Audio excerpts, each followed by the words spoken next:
Bismillahirrahmanirrahim. Assalamualaikum warahmatullahi wabarakatuh.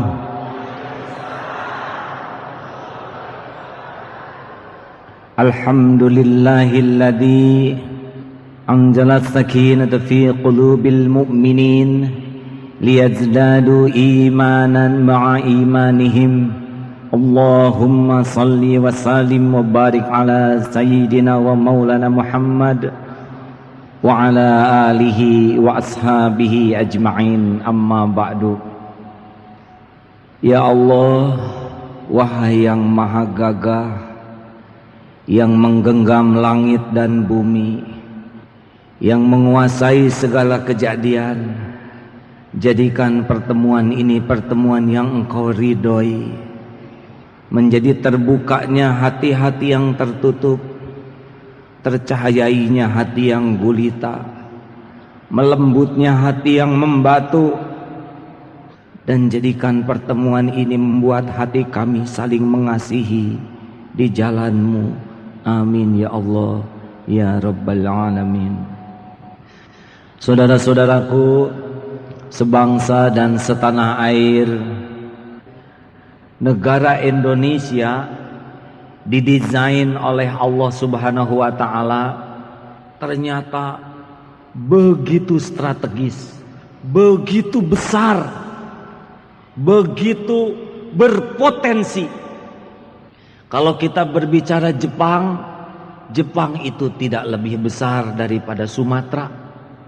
Kalau kita berbicara negara tetangga Malaysia, Malaysia juga tidak lebih besar dari Pulau Jawa, apalagi Taiwan, apalagi Singapura. Kita sepatutnya menjadi negara yang sangat dihormati di dunia ini. Kita bandingkan besarnya negara Indonesia dari Sabang sampai Merauke. Kalau diukur, peta itu disimpan. Mau disimpan di mana? Di Eropa, di Afrika, di Amerika. Katakanlah peta Indonesia disimpan di Eropa. Katakan Sabang itu sama dengan sebuah kota di sebelah baratnya Inggris. Di sana ada sebuah kota yang namanya Dublin, Irlandia. Ini Irlandia, maka Sumatera itu akan menjorok melewati Inggris, ujungnya ada di Perancis. Kalimantan itu akan ada di Jerman. Sulawesi itu juga ada di Ukraina. Masuk terus, Jawa itu di Italia, Nusa Tenggara itu di Yunani, bahkan di atas Turki, dan ujungnya yang namanya Papua itu akan berada di Georgia, di Rusia, dan yang namanya Merauke itu akan ada tempatnya di ujung atas dari Turki. Bayangkan, dari Dublin sampai ke Rusia, itulah Indonesia. 13 negara tertutup. Kalau kita pindahkan sekarang Indonesia ke Afrika, katakanlah simpan di kota Rabat, Maroko, maka akan menjorok ke bawah. Sumatera itu ada di Aljazair. Naik lagi di Jawa itu di Nigeria dan Chad. Kalimantan itu ada di negara Libya, dan Sulawesi ada di sana. Mesir itu ujung daripada Maluku, dan ujungnya dari Irian ada di Mesir. Dan bawahnya Irian itu ada di Sudan Utara, dan kota Merauke itu letaknya tepat di sekitar Jeddah, Saudi Arabia. 8 negara tertutup dari ujung barat Afrika sampai ke Saudi Arabia. Itu Indonesia. Kalau mau disimpan di Amerika Serikat, maka ujung yang namanya Sabang disimpan di kota Vancouver, Kanada, dan Merauke-nya akan berada di seberang paling timur, di Washington. Itulah Indonesia. Makanya negara sehebat ini, sebesar ini, kalau selalu terpuruk, dan yang paling menyedihkan, bangsa ini dihuni oleh mayoritas terbesar umat Islam, komunitas terbesar di dunia ada di negeri ini. Saudara-saudaraku, maka pilihan kita hanya satu. Apapun yang terjadi di negeri ini, pilihan kita hanya satu. Kita harus bangkit bersama-sama. Setuju ini? Apapun yang terjadi, pilihannya hanya satu. Kita harus bangkit bersama-sama. Sudah terlalu lama kita ini terlelap. Nah, insya Allah kita akan membahas strategi kedua seorang pemimpin. Kan sebentar lagi pemilihan presiden. Nah, nanti lihat dulu ini keteladanan apa. Yang kedua, ternyata Nabi Muhammad SAW beliau jauh sebelum memimpin diberi gelar oleh masyarakat dengan gelar yang tidak pernah ada sebelumnya dan tidak ada lagi sesudahnya. Tidak ada satu kampus pun di Indonesia yang berani memberi gelar ini kepada lulusannya, termasuk kepada para dosennya. Masih ingat gelar apa itu? Al-Amin. Seorang yang sangat kredibel. Rumusnya begini. Ini rumus sederhana. Pemimpin itu memimpin, pengikut mengikuti. Pemimpin tidak bisa mimpin, pengikut tidak akan mengikuti. Nah, untuk bisa diikuti orang lain, ikut itu namanya komitmen. Pemimpin ini hanya akan diikuti kalau pemimpin ini percaya kepada pemimpinnya. Yang dipimpin percaya, dengan kata lain, komitmen dari bangsa, komitmen dari rakyat hanya diberikan kepada orang yang dipercaya. Tidak mungkin bangsa ini bergerak kalau rakyatnya tidak percaya kepada yang pada pemimpinnya. Nah, kredibilitas inilah. Tapi ini rahasia kita saja ya, jangan dibocorkan ini.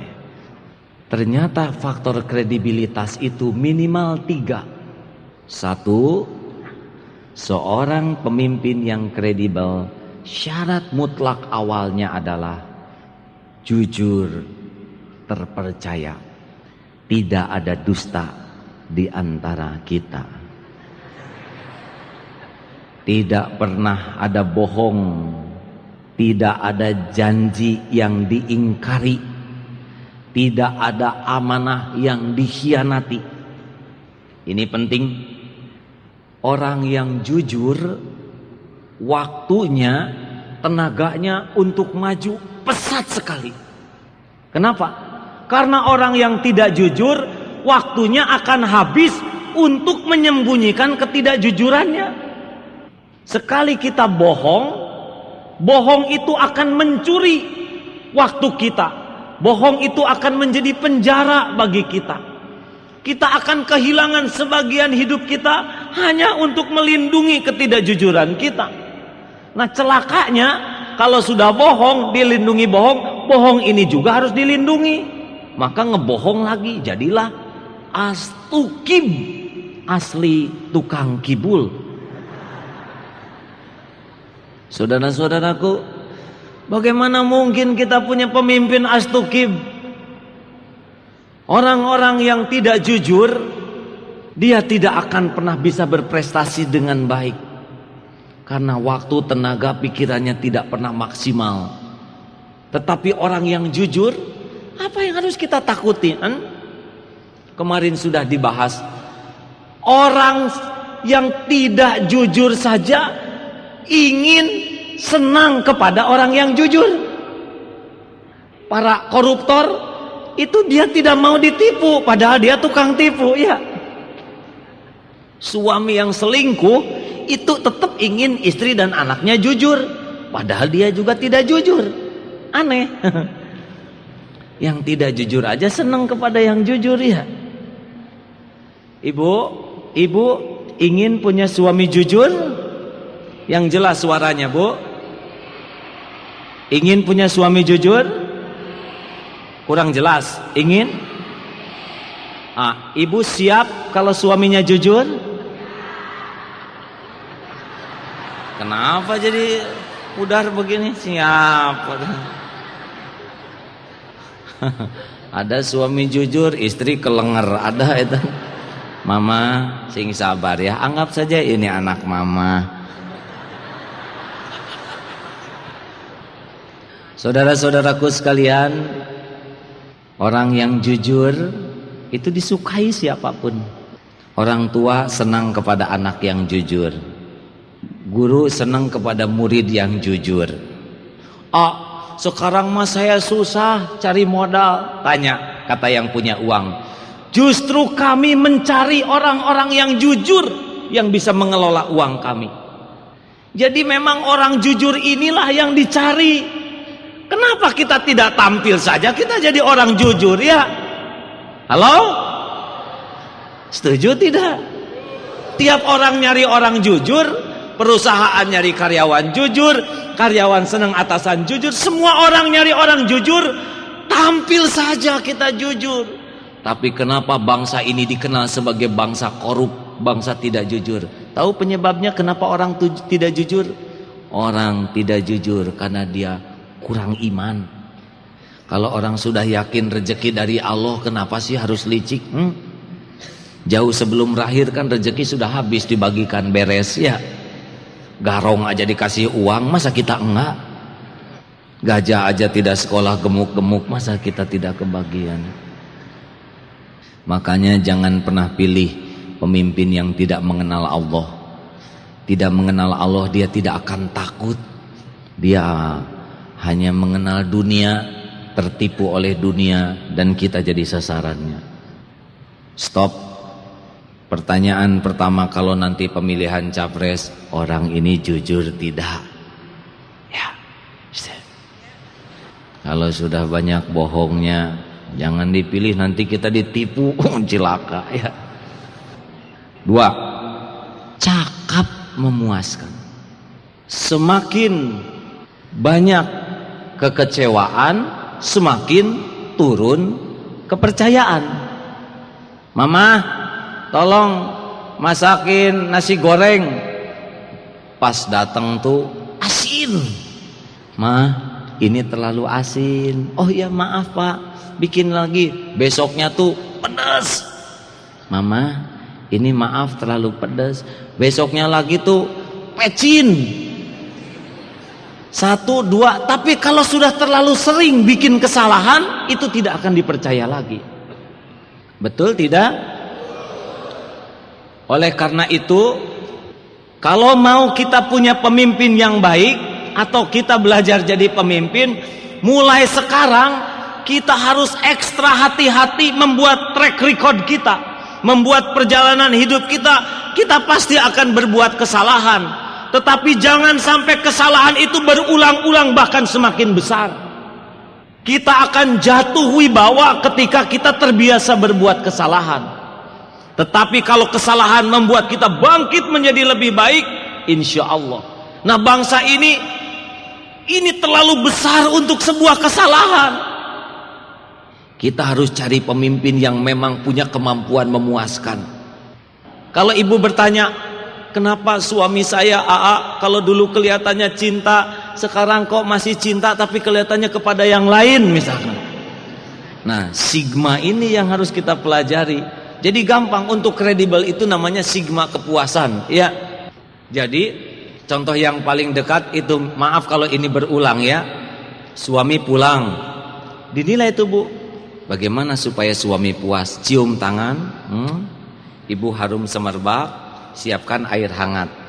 Kalau dingin sedikit minum oleh ibu, ganti lagi. Mau ke kamar mandi, siapkan.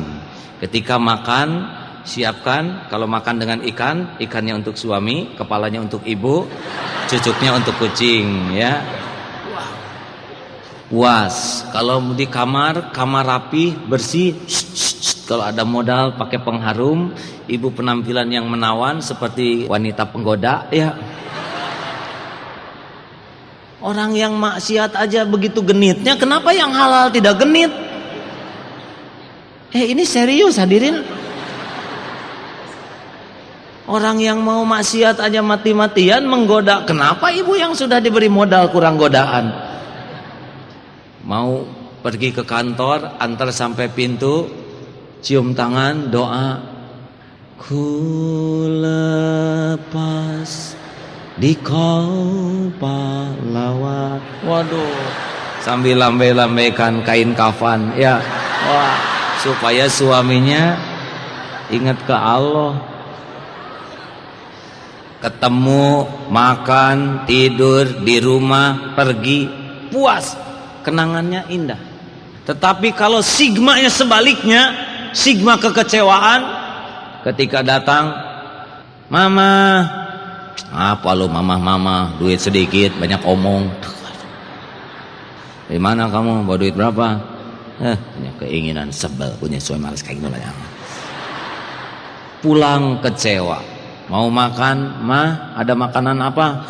Duit sedikit, banyak keinginan. Nggak ada aja tuh sisa-sisa bekas kucing. Mau mandi, anduk tidak ada. Ada sabun-sabun colek. Aduh. Diam di kamar, lihat ibu penampilan sesukanya. Rambut seperti Don King, kan ada itu ya. Di kamar pakai masker yang coklat tua itu, di sini wortel, sini ketimun. Waduh. Jadi kalau orang kecewa, lahirlah kutukan. Kalau memuaskan, lahirlah kepercayaan. Seorang istri, suami pulang memuaskan, makan memuaskan, kamar memuaskan, kamar mandi memuaskan, mau pergi puas, pulang lagi ke rumah. Tapi kalau kecewa, sama. Oleh karena itu, seorang yang ingin kredibel, di dalam otaknya hanya satu: bagaimana kita berkhidmat bisa memuaskan orang yang kita pimpin. Makanya disebut oleh Rasulullah SAW, Sayyidul Qaum Khadimuhum. Pemimpin satu kaum adalah pelayan kaum tersebut, bukan penguasa kaum tersebut. Pemimpin adalah pelayan kaum tersebut, bukan ingin dilayani, tapi bisa melayani. Setuju tidak? Nah, jadi nantilah cari para presiden yang bisa menjadi pelayan bagi masyarakat. Setuju? Maaf ya, ini mah ceramah, hadirin.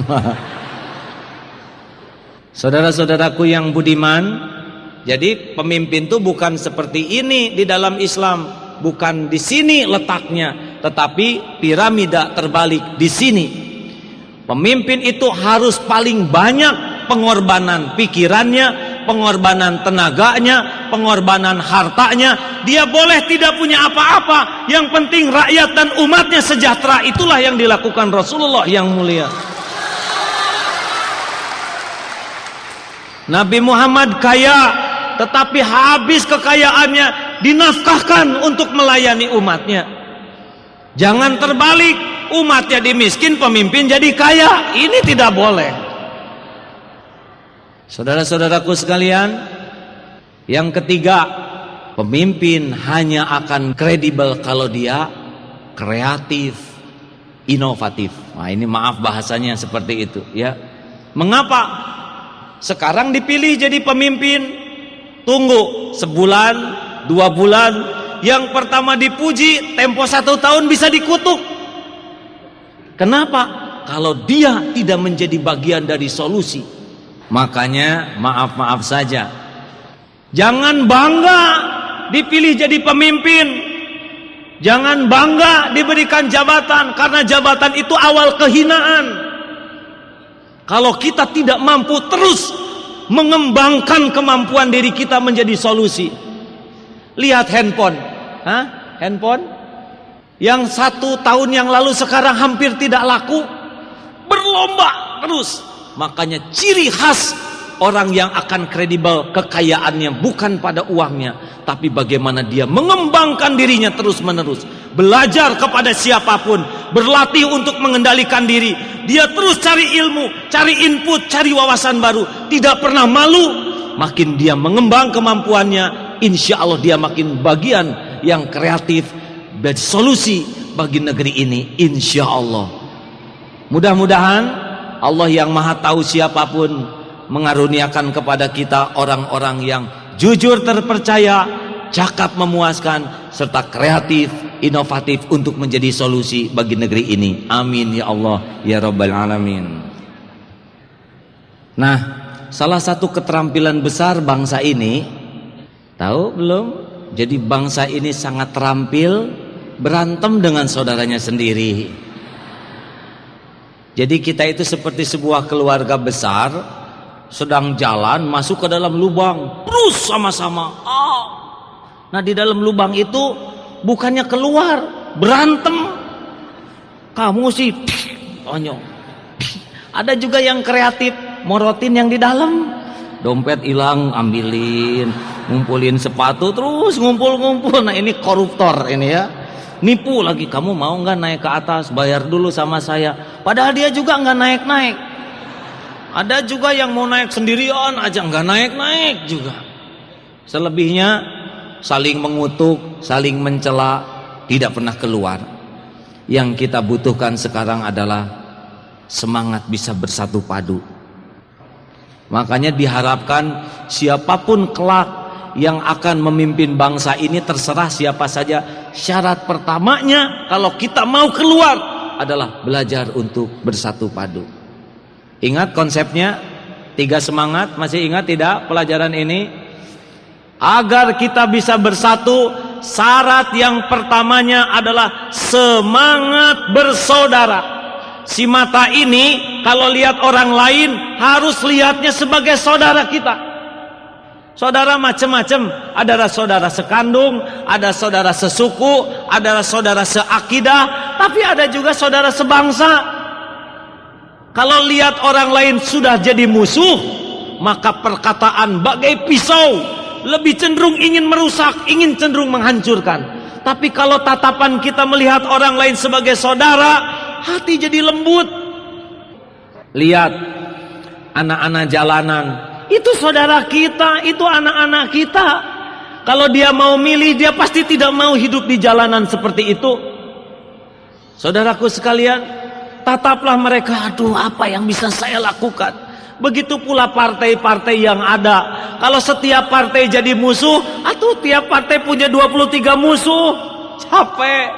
Satu musuh aja udah capek, apalagi 23. Nah, kita tuh kalau lihat beda tuh langsung jadi musuh. Anak beda pendapat, pergi, kamu berani membantah ke orang tua? Rapat itu yang paling penting tuh beda pendapat. Kalau rapat pendapatnya sama semua, buat apa rapat? Setuju. Yang kedua semangat apa? Ayo. 1, semangat bersaudara. Yang kedua, kalau kita ingin kokoh kuat, bicara apapun, sikap apapun, semangatnya adalah semangat solusi. Jangan semangat mempermasalahkan masalah, tapi semangat memecahkan masalah. Dan itu bukan untuk kepentingan kita, tapi untuk kepentingan pecahnya masalah itu. Kalau hanya ngobrolin masalah mah gampang. Kalau ada kebakaran, yang penting itu bukan teriakannya, tapi memadamkan apinya. Yang paling gampang tuh teriak, kebakaran. Bukan tidak boleh teriak kebakaran, tapi dia nggak akan padam dengan diomongin. Makanya yang saya butuhkan semangat yang membara di negeri ini. Ini teh solusi, ini tuh nambah masalah atau bagian daripada penyelesaian masalah. Mempermasalahkan masalah itu gampang. Sekarang bangsa ini membutuhkan orang-orang yang dalam pikirannya bagaimana memecahkan masalah ini. Mama, diam kamu mama. Kamu tuh harus memecahkan masalah rumah tangga. Si bapak ternyata nambah masalah sebab ngomongnya galak. Oleh karena itu saudara-saudaraku sekalian, saya mohon kepada semua pihak, jangan terburu-buru mengatakan sesuatu, karena dampaknya sangat besar bagi negara ini. Kasihan rakyat ini sudah sangat lelah sekali, hampir bosan melihat perseteruan. Iya, bosan tidak sih Bu? Tolonglah juragan-juragan politikus, masa negara ini harus dipimpin oleh anak-anak? Anak-anak mah ribut-ribut juga cepet damainya. Ribut-ribut dikit damai, betul tidak? Masa harus nanti yang menggantikan anak-anak ini? Masa tua-tua nggak bisa akur sih? Memang katanya menjadi tua itu mudah, yang susah tuh menjadi dewasa. Nah, kita tidak butuh orang-orang yang hanya sekedar tua, yang kita butuhkan orang-orang yang bisa dewasa. Karena orang dewasa itu cirinya bisa memecahkan masalah. Padahal katanya kalau ingin tahu kekuatan sebuah negara gampang, lihat dua hal. Berapa banyak perhatian dia terhadap pendidikan, berapa banyak perhatian dia terhadap generasi muda, itu negara yang benar. Kalau dua hal ini dianggap remeh, remuk itu negara itu. Yang ketiga, semangat sukses bersama. Jadi yang namanya sukses itu bukan kita yang dipuji. Salah. Kalau kita dipuji, wah, titik-titik, itu yang sukses itu bukan saya. Kalau saya dipuji, yang sukses itu orang tua, guru, teman-teman, karena mereka yang membantu seperti ini. Kesuksesan kita itu adalah bagaimana kita menyukseskan orang lain. Itu sukses. Guru yang sukses bukan dia yang paling pintar di kelas. Atau pasti itu mah. Kata guru teh, ini murid bodoh-bodoh, semuanya nilainya 3. Pasti gurunya yang bodoh, nggak bisa ngajar ya. Guru yang baik adalah guru yang membuat muridnya bisa lebih pintar dari dia. Pemimpin yang baik di negeri manapun adalah pemimpin yang membuat rakyatnya cerdas, yang membuat bangkit kader-kader pemimpin yang baru. Makanya di otak kita tuh jangan mikirkan kesuksesan diri kita.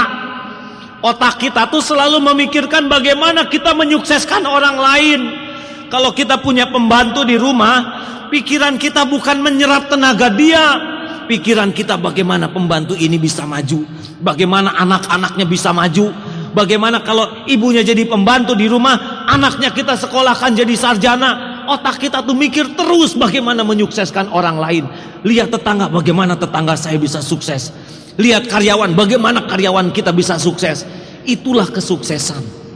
Jadi kalau mau menang pemilu, sikut sana sikut sini, licik sana licik sini, itu mah dari awal juga sudah kalah dia.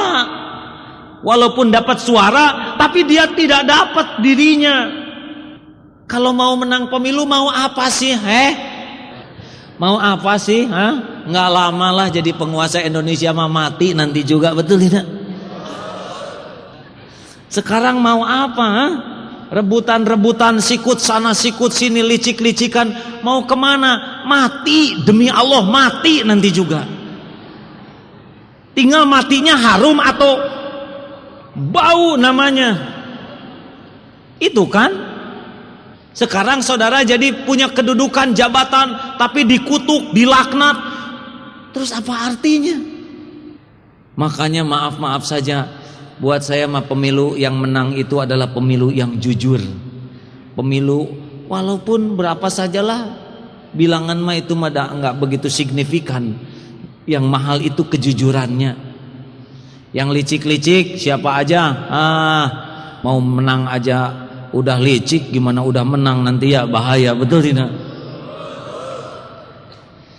Saudaraku sekalian, jadi yang ada di dalam benak kita tuh nggak usah kita ingin menonjolkan diri kita sendiri saja. Ingat, yang menonjolkan diri tidak pada tempatnya itu seperti ambeien, harus dioperasi dia. Kita harus ngukur diri kita dengan realistis. Karena katanya di Indonesia ini banyak yang GR, gede rumongso, gede rasa. Dia tuh nggak ngukur dirinya. Kalau nggak ngukur kan suka lucu, Pak. Misalkan kepala salah ukur, kopea kekecilan lucu, kopea kegedean seperti helm lucu. Makanya pandai-pandai ngukur diri yang baik. Saya tuh siapa? Kemampuan karunia Allah kepada saya apa? Oh, ini tuh amanah atau bukan? Nah, kalau orang-orang yang tulus ikhlas, walaupun nanti jadi atau tidak legislatif, nggak ada ruginya. Buat saya mah udah kampanye udah beres jadi amal. Kalau kampanyenya benar, udah ikhtiar udah amal. udah jadi dewan belum tentu terbaik. Nggak usah saya kasak-kusuk menggadaikan harga diri. Buat apa kita punya mobil berharga, punya rumah berharga, punya penampilan berharga, tapi kalau dirinya sendiri tidak punya harga? Kan ada itu yang jreng, jreng, jreng, jreng, waduh keren, wah segala dipakai, misalkan mentereng lah pokoknya bos besar. Tetapi kalau jujur nggak ada apa-apanya. Keatasan kerjanya menjilat, cari muka, cari perhatian, ke samping menyikut, menjatuhkan, kerayat menginjak, beras orang miskin dimakan oleh dia karena dia miskin asli ya. Sudah punya istri, dia berzina dengan pelacur yang menjijikan bekas setiap orang. Tapi dia merasa keren, dan celakanya teh orang-orang di sekitarnya juga menghargai. Nggak barokah negara seperti ini ya. Nggak apa-apalah, kita mah punya para pemimpin yang biasa-biasa, tapi dia punya harga. Lihat Jenderal Sudirman, tidak punya itu segala yang hebat, makan batuk-batuk, tapi dia hormati. Kenapa? Karena selama karirnya beliau itu menafkahkan dirinya untuk menyukseskan. Akibatnya dimuliakan. Tapi lihat, yang selama karirnya sibuk meraup untuk kesuksesan dirinya, itulah yang biasanya menjadi hina. Oleh karena itu, saudaraku sekalian, ingat, orang yang sukses bukan orang yang dirinya dipuji. Orang yang sukses adalah orang yang bisa menjadi jalan kesuksesan bagi orang lain. Khairun nas anfa'uhum linnas. Para pembuat iklan, tolong kalau bikin iklan tidak usah dengan menghina iklan yang lain. Kalau mau maju, maju tanpa harus menghina ya. Hei partai-partai, kalau mau sukses silahkan tampilkan yang terbaik, tidak usah menghina, mencela partai yang lain. Para kandidat, maju dengan kemampuan brilian tanpa harus menghina kandidat yang lain. Kita butuh orang maju tanpa menginjak. Apa kalau dia intan, oh sampah jijik, nggak usah. Kalau jadi intan mah intan, ditaruh di tempat sampah juga tetap intan. Tapi kalau sampah ditaruh di kotak perhiasan tetap aja sampah. Makanya jadilah intan-intan, jadilah mutiara-mutiara, enggak akan salah insya Allah. Khairun nas anfa'uhum linnas. Sebaik-baik pemimpin adalah yang paling banyak manfaatnya untuk orang lain. Sebaik-baik manusia adalah manusia yang paling banyak membawa manfaat. Baik saudara-saudaraku sekalian, saatnya kita coba pembahasan SMS. Demokrasi identik dengan voting. Kalau yang menjalankan demokrasi itu banyak yang jahat, bagaimana? Kita aja berusaha memperbaiki diri supaya nanti yang baiknya banyak gitu. Selalu ujungnya 3M. Apa 3M? Mulai dari diri sendiri, mulai dari hal yang kecil, mulai saat ini. Siapa calon presiden yang AA pilih? Apa kriteria? Dengar ya, AA tidak boleh bicara nama, tidak boleh bicara bendera, hanya boleh bicara kriteria. Kriterianya apa? Sidik, amanah, patonah, tabligh. Res. AA, katanya AA tidak mau jadi presiden, padahal kami sangat mengharapkan pemimpin yang saleh. Wow, yang insya Allah ada pada diri AA. Begini rekan-rekan, memimpin bangsa ini tidak cukup dengan ingin, tidak cukup juga dengan soleh, tidak cukup dengan populer, tidak cukup dengan ambisi, tidak cukup dengan banyak pendukung. Ingat sabda Nabi, jikalau suatu urusan diserahkan kepada yang bukan ahlinya, fantazirus sa'ah, tunggulah kehancurannya. Jadi siapapun yang mau maju jadi presiden tapi sebetulnya dia tidak mampu, maka dia sedang menghancurkan negeri ini. Nah, saya mikir, boro-boro ngurus Indonesia, ngurus pesantren aja nggak gampang. Tapi kan ngurus bukan hanya dibandingkan ngurus pesantren. Ya kalau ngurus yang kecil-kecil aja belum sanggup, bagaimana ngurus yang gede? Kan nanti yang membangun adalah tim ya. Makanya cari nanti yang kira-kira paling mampu. Nyari yang sempurna tidak akan ada di Indonesia. Adalah bagusnya, tapi ini rahasia kita yang ketiga ya, rahasianya hari ini banyak rahasia memang. Ini Pak, jadi sesudah saya telaah gitu, ada ini posisi presiden dan wapres. Ini wapres tuh banyaknya cuma jadi wakil. Harusnya presiden dan wapres seperti tangan kanan dan tangan kiri. Tuh bisa bukan tepuk tangan, ininya sih contoh. Bisa begini. Kalau ada apa bisa masuk. Bisa. Kalau ini hanya wakil aja nunggu ini lumpuh gimana? Jadi saya pikir nanti itu nggak tahu undang-undangnya bagaimana. Kita harus punya presiden dan juga wakil presiden yang tangguh, yang bukan hanya meresmikan, mewakili, enggak, ikut mikir, ikut memecahkan masalah. Apa kekurangan yang ada di presidennya, di wakil presidennya harus ada, sehingga benar-benar menjadi sinergi seperti suami istri lah. Jadinya saling menguatkan. Subhanallah. Nah ini yang harus kita pikirkan, bagaimana nih. Bagusnya memang tangguh, harus tangguh, punya kemampuan mendidik masyarakat. Yang penting selain yang disebut cakap tuh minimal 4 kemampuan standar. 1, visioner. Dia bisa membayangkan, mikir bagaimana Indonesia ke depan dalam 10 tahun, 20 tahun.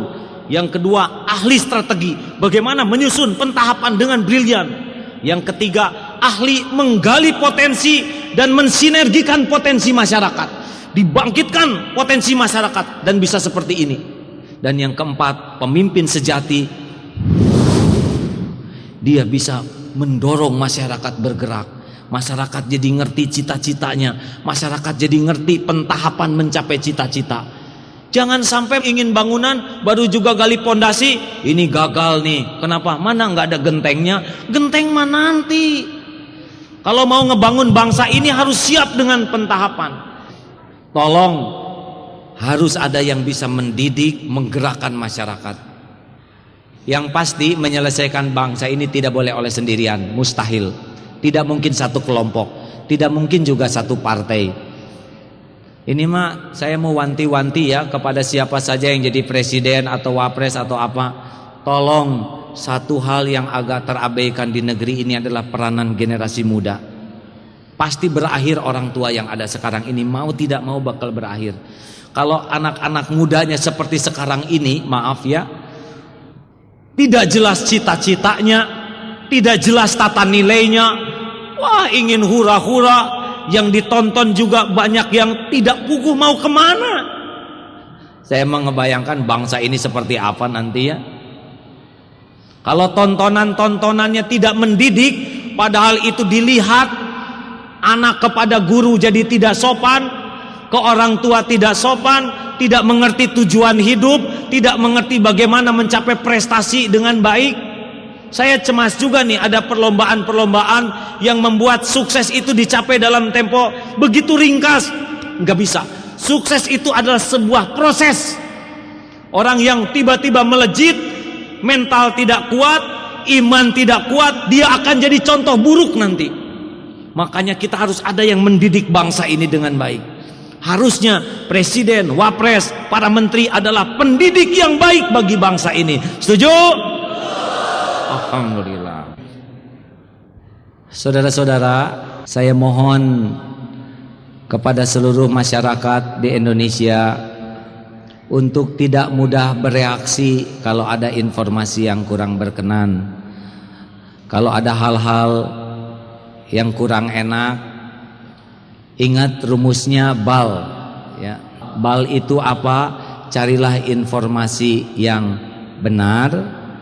Yang kedua, akurat dan lengkap. Jangan mudah percaya kepada informasi yang selintas saja. Bagusnya carilah informasi dan jangan mudah menyebarkan informasi yang tidak bal. Karena kalau kita menyebarkan informasi yang tidak bal, nanti kita dianggap sebagai sumber fitnah. Saudara-saudaraku, marilah di penghujung pertemuan ini kita semua bermunajat, memohon kepada Allah. Siapa tahu di antara yang hadir atau ada yang bermunajat saat ini adalah orang-orang yang berkedudukan tinggi di sisi Allah, sehingga doa-doanya diijabah. Al-Fatihah. A'udzu billahi minasy syaithanir rajim. Bismillahirrahmanirrahim. Alhamdulillahi rabbil alamin. Ar-Rahmanir Rahim. Maliki yaumiddin. Iyyaka na'budu wa iyyaka nasta'in. Ihdinas siratal mustaqim. Siratal ladzina an'amta 'alaihim ghairil maghdubi 'alaihim waladdallin. Amin ya Allah. Subhanallah walhamdulillah wa la ilaha illallah wallahu akbar. Subhanallah walhamdulillah wa la ilaha illallah wallahu akbar. La haula wa la quwwata illa billahil aliyyil azim. Allahumma sholli ala sayyidina Muhammad wa ala alihi washabbihi. Hadirin, wahai saudaraku, marilah sejenak kita menundukkan kepala. Tak terasa sudah berpuluh tahun kita hidup di dunia ini. Entah berapa banyak orang yang sudah kita sakiti. Kita tidak tahu bagaimana perasaan orang tua melahirkan kita ke dunia ini. Apakah mereka bangga atau kecewa? Entah berapa banyak nikmat yang tiada kita syukuri. Kita hanya mengeluh. Entah berapa banyak sujud kita yang tidak ingat kepada Allah. Sudah terlalu lama kita melupakan Allah, saudaraku. Bahkan dalam sholat pun kita sedikit sekali ingat kepada Allah. Padahal akan datang saatnya kita meninggalkan dunia ini. Mau tidak mau, malaikat maut akan menjemput kita. Tinggal kalau kita sudah wafat kelak, apakah orang akan mengenang kebaikan kita, atau justru orang akan mengenal kebusukan diri kita? Sudah siapkah saudaraku, andai kata suatu saat kita terbungkus kain kafan? Sudah siapkah ketika dikubur menghadapi pertanyaan? Mungkin nanti ada pertanyaan, hei manusia, apa saja yang kau lakukan di dunia ini? Setiap hari hanya memburu dunia. Sholat kau abaikan, Allah tidak pernah kau ingat. Orang tua kau aniaya, seakan tiada waktu untuk tersenyum kepadanya. Keluarga engkau khianati, anak-anak tidak kau didik dengan benar. Tubuhmu penuh harta haram. Mana dunia yang mati-matian kau cari siang dan malam? Kini kau sudah jadi bangkai busuk yang menjijikan, penuh belatung.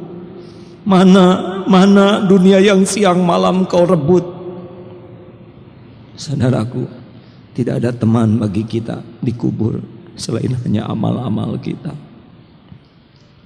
Dunia hanyalah mampir. Dunia hanyalah mampir.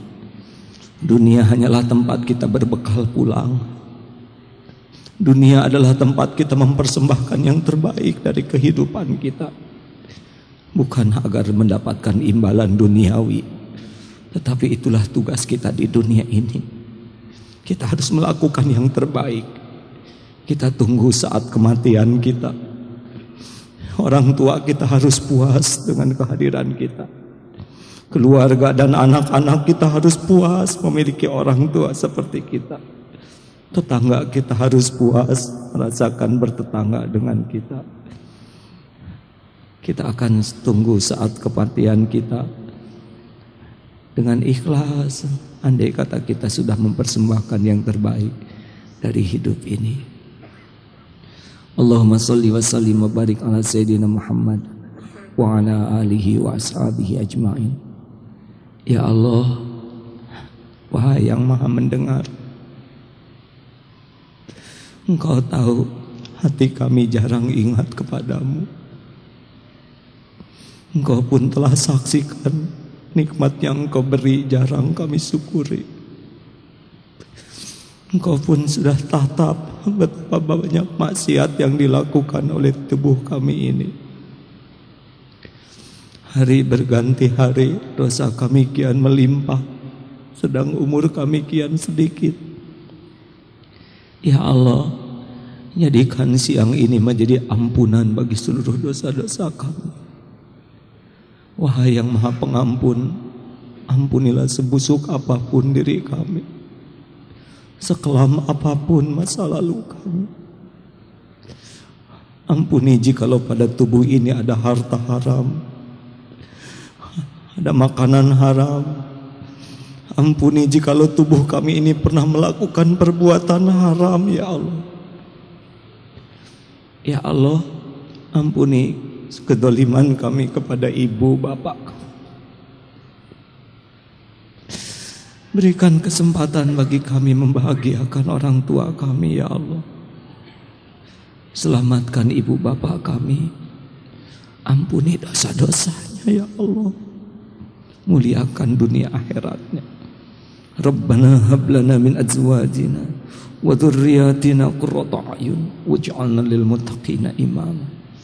Berikan kepada kami pasangan terbaik dalam hidup ini, ya Allah. Rumah tangga yang sakinah, keturunan yang soleh-solehah. Jangan biarkan terlahir dari kami keturunan yang durhaka, ya Allah, yang menjadi sumber malapetaka. Titipkan kepada kami keturunan yang mulia akhlaknya, sehat lahir batinnya. Ya Allah, tolonglah saudara-saudara kami yang dalam kesusahan, berikan jalan agar selalu dekat denganmu. Tolonglah saudara kami yang fakir, ya Allah, berikan jalan agar dapat mencari nafkah yang halal berkah. Tolonglah saudara-saudara kami yang terhina dan direndahkan, bangkitkan ya Allah agar menjadi hamba-Mu yang terhormat bermartabat. Tolonglah saudara-saudara kami yang teraniaya, ya Allah. Jangan biarkan kaum yang zalim berjaya di bumi manapun. Tolonglah saudara kami yang tersesat, ya Allah. Beri petunjuk agar mengenal jalan, mengenal-Mu. Tolonglah saudara-saudara kami yang bergelimang dosa dan maksiat. Berikan jalan agar menjadi orang yang dapat bertaubat. Ya Allah, selamatkan bangsa kami ini, ya Rabb. Bangsa sebesar ini terhina, ya Allah. Karuniakan kepada kami, ya Rabb, para pemimpin yang dapat menjadi suri tauladan, yang dapat membimbing kami mengenal-Mu, yang dapat membimbing kami hidup lurus di jalan-Mu, yang dapat membimbing kami hidup mulia. Ya Allah, karuniakan kepada kami para pemimpin yang mencintai-Mu dan dicintai oleh-Mu, yang mencintai hamba-hamba-Mu dan dicintai hamba-hamba-Mu. Jangan biarkan hamba-hamba-Mu sebanyak ini tergadai kepada kaum munafik, ya Allah.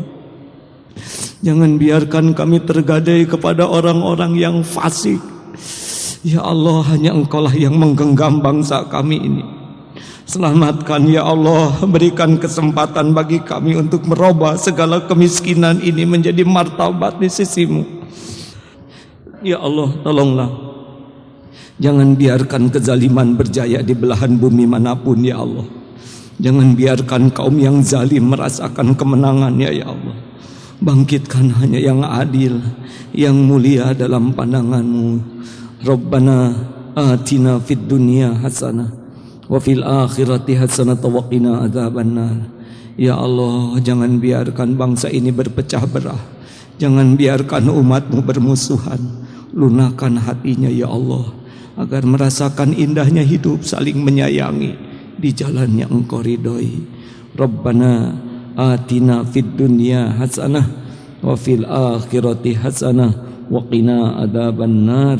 Subhana rabbika rabbil izzati amma yasifun wa salamun alal mursalin walhamdulillahi rabbil alamin. Saudara-saudaraku sebangsa dan setanah air, semoga Allah memberikan kepada kita kesungguhan untuk memilih yang terbaik, yang dapat membimbing bangsa kita mulia dunia wal akhirat.